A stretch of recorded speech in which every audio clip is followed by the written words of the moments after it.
Şəxsi inkişaf həqiqətən də lazımdırmı? Şəxsi inkişaf xoşbəxtliyə aparan bir yoldur. Yaşından, sosial vəziyyətindən, hər hansı bir fərqdən asılı olmadan hər kəs şəxsi inkişafı barəsində düşünməlidir. Motivasiyadan düşəndə necə bu vəziyyətdən çıxaq? Səmimi desəm, məncə uğursuzluq özü də bir şəxsi inkişafdır.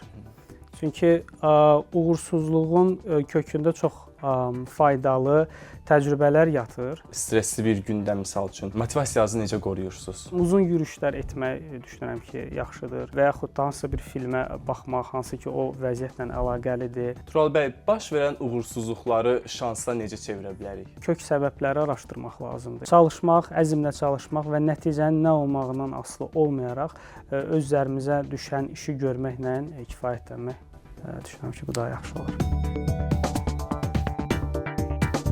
Könüllü verilişi yenidən efirdədir. Aparıcınız mənəm, Rəsul İbrahimov.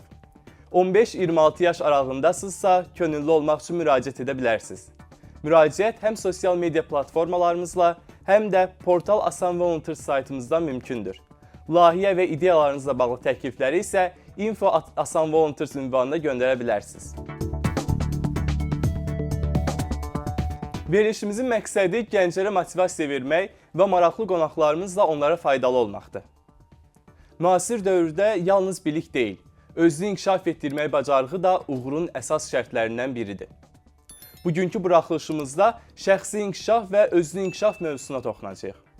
Bu mövzunu bizimlə birlikdə müzakirə etmək üçün studiyamızda dəyərli bir qonağımız var. 5 saylı Bakı Asan Xidmət Mərkəzinin direktoru Tural Nağıyev. Xoş gəlmisiniz Tural bəy, necəsiniz? Xoş gördük Rəsul bəy. Mən də sizi və bütün izləyiciləri salamlayıram. Dəvət üçün təşəkkür edirəm.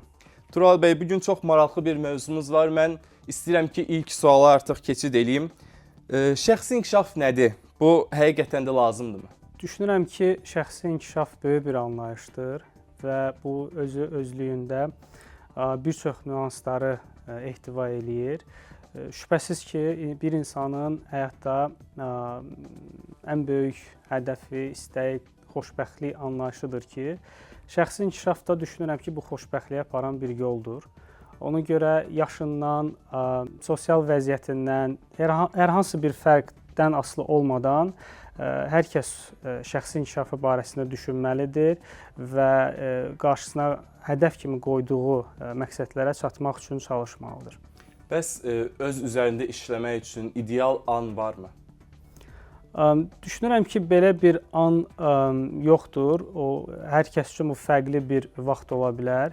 Məsələn, düşünsək ki, bəzi şəxslər onların həyatlarına baxdıqda, xüsusilə uğur qazanmış insanların həyatına baxdıqda, bəziləri 40 yaşdan sonra buna nail olub. Bəziləri daha erkən, 18-20 yaş aralığında, daha gənc ikən nail olub. Odur ki, düşünürəm ki, yəni bunun üçün xüsusi bir an seçməyimiz doğru olmaz. Hər kəsin özünün fərdi bir anı ola bilər ki, həmin andan etibarən o şəxsi inkişafa çatmaq üçün öz səy, bacarıq və biliklərini sərgiləməlidir, artırmalıdır.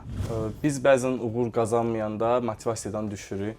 Bəs motivasiyadan düşəndə necə bu vəziyyətdən çıxaq? Səmimi desəm, məncə uğursuzluq özü də bir şəxsi inkişafdır. Çünki uğursuzluğun kökündə çox faydalı təcrübələr yatır və odur ki, o təcrübələri həyatına sirayət etməyə bacaran insanlardır ki, gələcəkdə həqiqətən də istər karyerada olsun, istər maddi və mənəvi inkişafda uğurlara nail olurlar. Yeri gəlmişkən, çox bəyəndiyim bir Amerikalı aktyor var ki, Denzel Washington. Onun belə bir gözəl sözü var ki, uğursuzluğu o yıxılmağa bənzədir və o deyir ki, yıxılarkən belə çalışın ki, irəliyə doğru yıxılasınız, olduğunuz yerə doğru yıxılmayasınız. Yəni, məncə bu çox gözəl bir sözdür ki, yəni uğursuzluqlar əslində bunun bir parçasıdır. Yetər ki, oradan yaxşı dərsləri, təcrübələri çıxardasan, bəli. Və gələcəkdə bunu bir daha etməməsi üçün vacib addımlar atasan. Və sizin karyeranız boyunca sizə kömək olan şəxsi inkişaf yolları hansılardır? Bir neçə yol var, düşünürəm. Ələxüsus, düşünürəm ki, müasir dövrdə biznes mühitində, iş mühitində ən vacib bacarıqlardan soft skill bacarıqlar deyirlər də, belə bacarıqların olmasıdır ki, xüsusilə zamanımızın idarə olunması, stressin bu iş mühitində idarə olunması, ünsiyyət bacarıqlarımızın artırılması bu xüsusilə təsir eləyir. Təbii ki, o cümlədən də bunun kök rolu oynayan müxtəlif kitabların mütaliəsidir, vacib seminarda, təlimlərdə iştirakdır ki, bunlar da öz növbəsində öz müsbət təsirini karyerada göstərir. Mən öz karyerama nəzər saldıqda bunları deyə bilərəm ki, vaxtın düzgün idarə olunması və ünsiyyət bacarıqları, stres menecmenti idarə etdikcə bu karyerada irəliləmə şansımız daha çox olmuşdur. Vaxtilə könüllü fəaliyyəti göstərmiş biri olaraq demək istəyirəm ki, ünsiyyət bacarığının artırılmasında könüllü fəaliyyətində böyük rol var məncə. Siz bu haqqda nə deyə bilərsiniz? Mütləq ki, belədir. Mən təxminən 10 ilə yaxındır ki, Asan xidmət mərkəzlərində fəaliyyət göstərirəm, müxtəlif vəzifələrdə çalışmışam. Amma mənim üçün də çox sevindirici bir haldır ki, onların içərisində təxminən 2-3 ilini könüllülər üzrə məsul şəxs kimi keçirmişəm və nəinki könüllülər, biz özümüz də həmin dövrdə bir çox şeyləri öyrənmişik və xüsusilə insanlarımızla ünsiyyət zamanı onlara xidmət göstərərkən nələrə diqqət etməli olduğumuzu elə könüllərimizlə birgə özümüz də yenidən təkrarlamış, yenidən daha da öyrənmiş oluruq. Yəni bu baxımdan sizinlə tamamilə razıyam. Siz bir məqama toxundunuz, vaxtın idarə olmasına bağlı. Bəs siz vaxtınızı düzgün necə idarə edirsiniz? Biraz təvazökarlıqdan uzaq olsa da bu sahədə bizim bir neçə ay öncə bir təlimimiz də keçmişdi. Elə məhz Asan könülləri üçün. Orada da bu mövzuya geniş toxunduq. Mənim vaxtın idarə olunması ilə bağlı deyəcəyim qısa bu müddət ərzində bunlar ola bilər ki, bir gün öncədən vaxtımızı ən azından planlamaq çox effektivdir. Prioritetlərimizin müəyyən olunması çox vacibdir ki, məsələn, günü sabah, indi bu verilişi izləyən insanlar da yəqin ki, tətbiq eləsələr bunun çox faydasını görmüş olarlar ki, günü sabah etməli olduğum işləri səhər oyandıqdan sonra deyil də, bir gün öncədən planlamaq və onların içərisində ən vaciblərini, ən prioritetlərini seçmək çox effektivdir.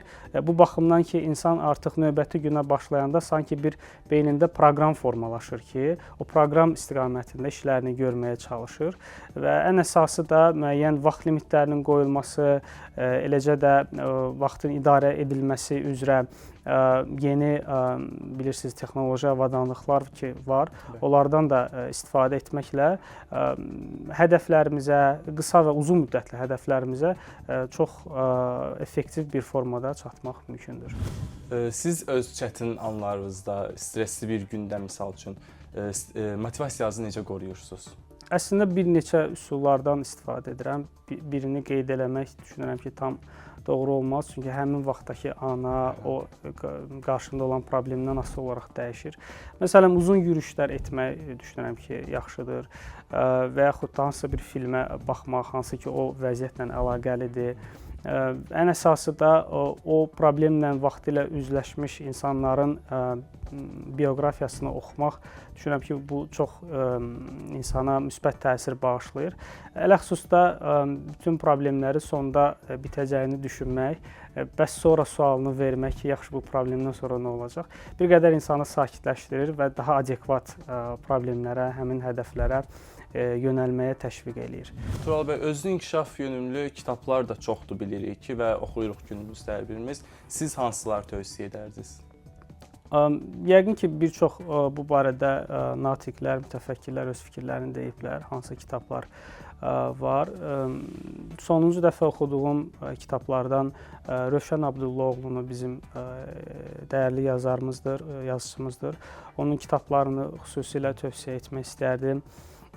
Hansı ki, bu həm biraz öncə qeyd etdiyim zamanın idarə olunması, stresin idarə olunmasında çox faydalıdır.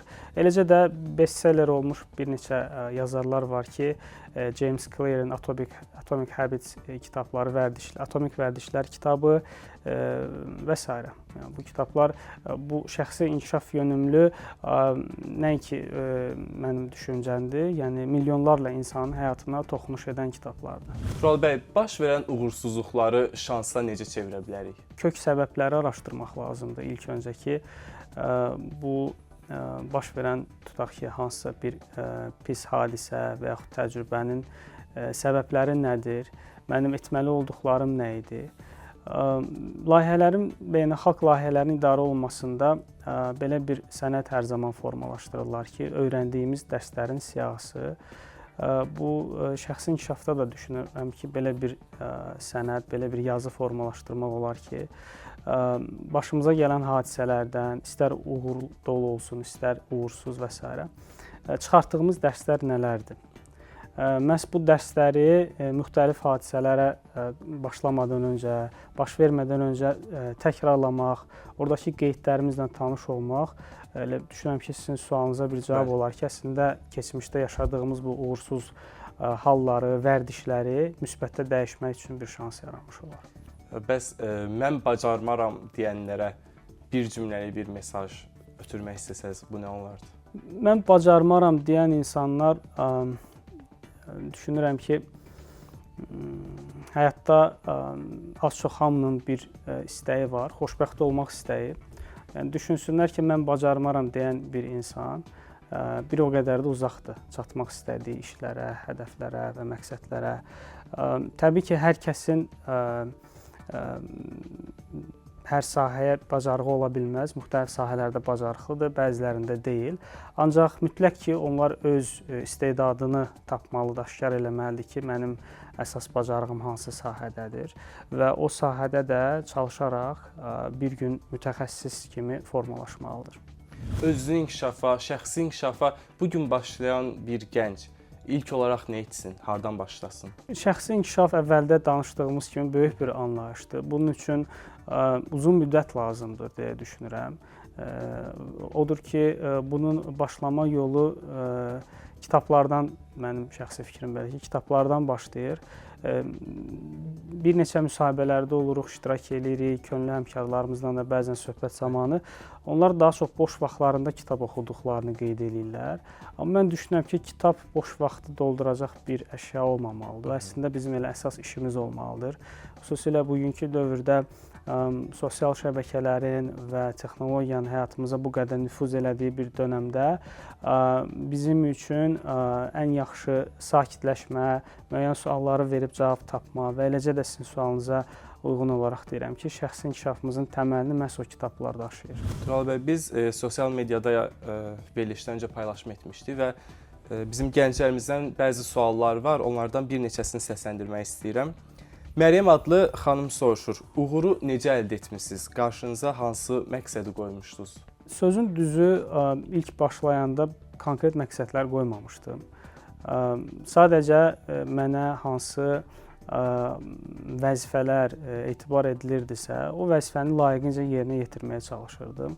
Həyat belə gətirdi ki, bu 10 illik asan xidmət fəaliyyəti çərçivəsində bir neçə dəfə bu şanslar yarandı və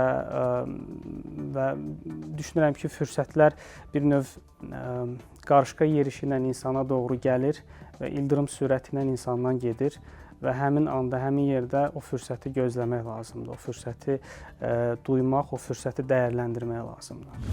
Digər bir sualımız belədir. İnsan şəxsi inkişafda həqiqətən dəyişir, yoxsa mühitə uyğunlaşır? Daha çox mühitə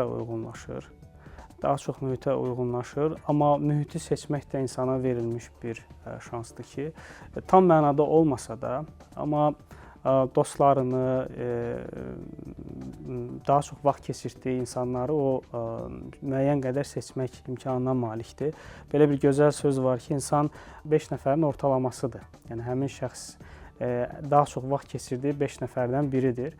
Odur ki, olduğumuz istənilən mühitdə kimlər ki, şəxsi inkişafa yönümlüdür və uğur üçün yaxşı mənada acdır, həmin insanlarla vaxt keçirmək bu şübhəsiz ki, sizə də sirayət edəcək. O cümlədən mühit çox təsir eləyir. Tural adlı gəncimiz isə belə bir sual verib, uğurun sirri varmı? Varsa nədir? Adaşıma təşəkkür edirəm yaxşı sual verdiyi üçün.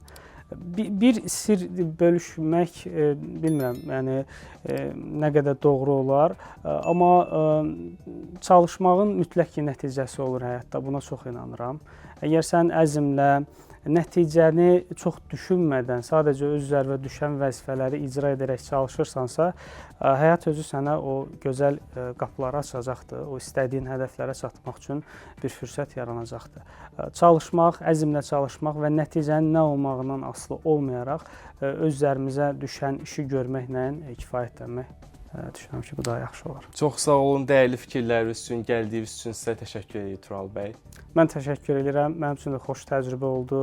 Bir daha sizə və bütün izləyicilərə təşəkkür edirəm. Çox sağ olun, dəyərli izləyicilər, sizə də təşəkkür edirik.